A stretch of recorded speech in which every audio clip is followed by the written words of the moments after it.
quienes más disfrutan sin duda son los niños. Y pensando en esto, el programa de Muchacho Trabajador, integrado por jóvenes que laboran en las calles, realizó una divertida actividad con el fin de compartir un momento muy ameno. Veamos. Más de 400 niños trabajadores que forman parte del programa PMT disfrutaron de un agasajo navideño en el Ágora del Centro Cívico de Guayaquil. Distintas actividades de diversión se hicieron presentes en esta mañana.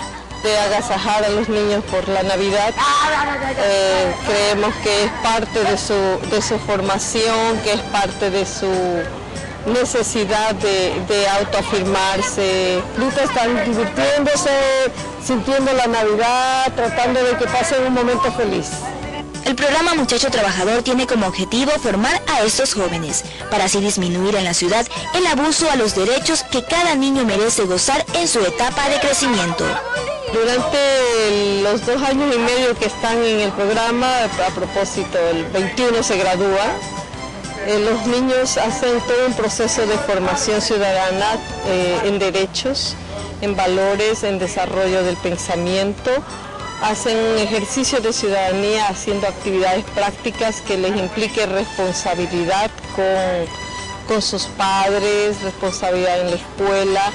Felicitaciones a estos jóvenes, quienes tienen el espíritu y dedicación para salir adelante. Esperamos así poder lograr aminorar el trabajo infantil en las calles de nuestro país.